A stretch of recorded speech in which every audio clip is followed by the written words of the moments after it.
আমরা ফেসিবাদ থেকে আংশিক নয় পূর্ণ মুক্তি চাই। এটা যার আমলেই হোক, যখনই হোক।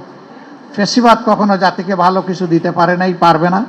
এবং সাংবাদিক বন্ধুদেরকে শুধু এতটুকু অনুরোধ করব, আপনাদের পরিচয় হচ্ছে আপনারা জাতির বিবেক। আপনারা বিবেক অনুযায়ী চলবেন। হায়াত মউত আল্লাহ তাআলার হাতে। জন্ম একদিন নিয়েছি, মৃত্যু একবারই হবে।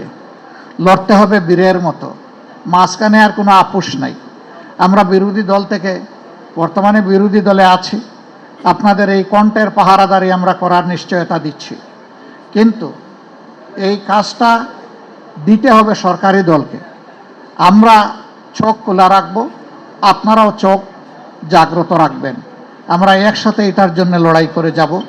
যদি এই অঙ্গটা প্রপারলি ফাংশন করে, বাকি রাষ্ট্রের 3 অঙ্গ, সাংবিধানিক 3 অঙ্গ সোজা চলতে বাধ্য হবে।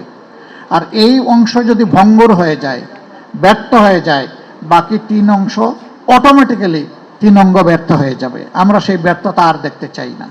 আমরা এখন শুধু সফলতা চাই, একটা ঐক্যবদ্ধ জাতি আমরা দেখতে চাই, এবং জাতীয় ইস্যুতে, জাতীয় স্বার্থে কারো সাথে আমরা কোনো আপোষ করব না।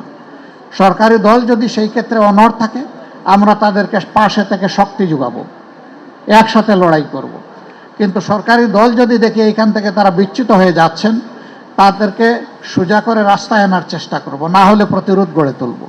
এটি হবে আমাদের নীতি। আমরা সেই বাংলাদেশটাই চাচ্ছি, যেই বাংলাদেশে আর ফেসিবাদ আসবে না ফিরে, এবং যেই বাংলাদেশ আর কোনো আধিপত্যবাদের কাছে মাথা নত করবে না।